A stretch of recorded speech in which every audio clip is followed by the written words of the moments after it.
Hello everyone, I hope you're all having a fantastic day. Today we will be going through my 2024 pre-orders and also stuff that's coming out this year that I haven't necessarily pre-ordered, but I'm interested in either getting aftermarket or getting when it's on sale when it comes out. So anyways, without further ado, let's begin. Before we begin talking about 2024, we first need to finish up 2023 because there are two pre-orders that I ordered this year that have both been delayed and they're supposed to come out this month, but I'm highly doubting it, and at this point I really don't care. That would be the Pocket Art Series 003 and 004. PA003 is Rifleman Sasha Habe, and PA004 is Gradient Rei Uzuki. I pre-ordered these two earlier this year because I really liked the idea of them having real clothes. I thought that was really cool. These are both 1/12, so they are about comparable to a Figma, but they're not Figma brand. Comparing them to Figma price-wise, I thought these were pretty good. They come with a fair amount of accessories, and when doing research on what the Pocket Art series usually does aftermarket, it does seem like they go up. So I figured pre-ordering these made the most sense, especially since, again, I think they are at a reasonable price, and I really liked the idea of them having clothing. That out of the way, now we can talk about my 2024 pre-orders. So in January, I have two shirts pre-ordered. They're both for Yujo Senki, Tanya Degurashov shirts. I'm pretty excited for these two shirts. I really like the design, and I've kind of been on a Tanya kick recently, so I'm looking forward to these big time. And while those are the only two things I've pre-ordered in January of 2024,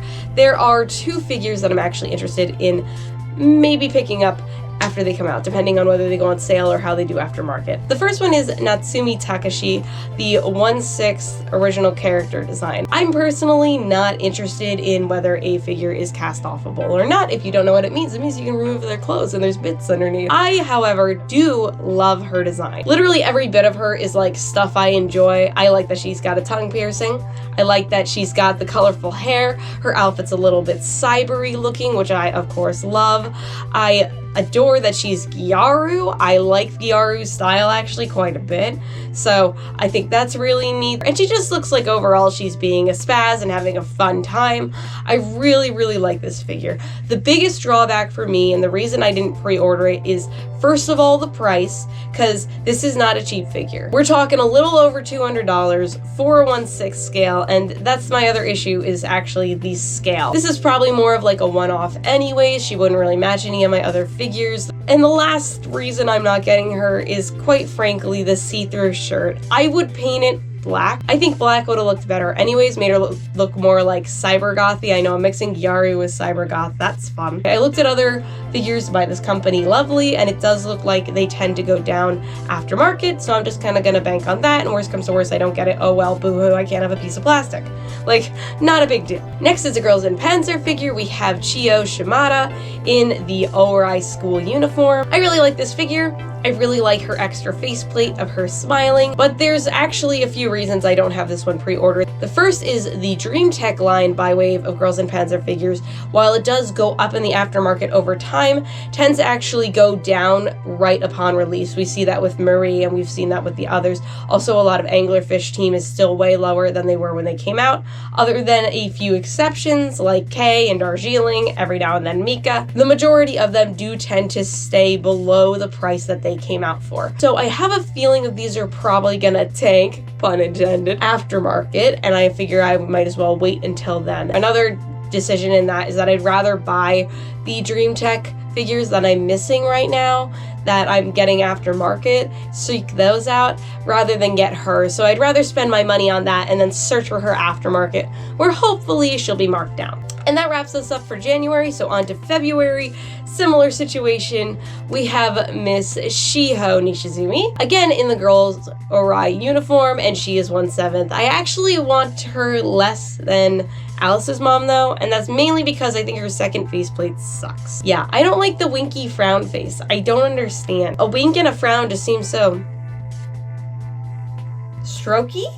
Is that what I'm thinking? It looks like she's having a stroke? All the same stuff as I said with Alice's mom. I think that she looks really cool. Interested in picking her up aftermarket, but there's other things I want over her. And that wraps us up for February. And guess what? We are going to time travel all the way down to December. Yes, I am not a big pre-orderer. I think for the most part you have to pre-order very strategically, and there's no point in wasting your money on pre-orders because a lot of times they end up tanking in the aftermarket. But when it is worth it is when you do your research, and that's what I did on these next two figures, because yes, we are going to hop into January of 2025. We kind of have to. So for December, I have the 1/6 scale Flander Scarlet from Touhou, and this is her in a military uniform. I love this. First of all, I love the Touhou games. I've only played one, but I loved it so much. I had such a great time. I don't like Flander or Touhou enough to feel like I should get like every Flander figure out there, especially because I don't actually know the characters. I just liked the game. But you put her in a military uniform, and I basically have no choice because I love me some uniform. She is huge, and I didn't think about it until I was talking to Sakura Unboxing in her comments, and she was like, oh yeah, like, they're gonna be big. And I was like, yeah, didn't think about that. I kind of just went ahead and pre-ordered, not even thinking of the space requirements for this one, but I will make it work because this is beautiful, and the one that I'll show for January is beautiful too. It is Romelia. I'm just gonna spoil that right now because the two go together. I did do research for the aftermarket prices of these two characters and Touhou figures in general, and it looks to me like these are probably gonna end up going up aftermarket. Maybe not right away, but I do expect them to go up. So I did go ahead and order them, even though they're kind of expensive. I think together though, they are just going to be gorgeous. I'm so excited. I will be probably waiting till I get both and do a review of both at the same time, so don't expect that anytime soon, especially if these little suckers get delayed. This is actually the end of my pre-orders. Again, because I don't pre-order much, I don't have much to share, but I did want to share what I pre-ordered with all of you so you have an idea of what will be coming up in unboxing as I slowly receive it. Again, remember, I do choose this slow shipping option known to man,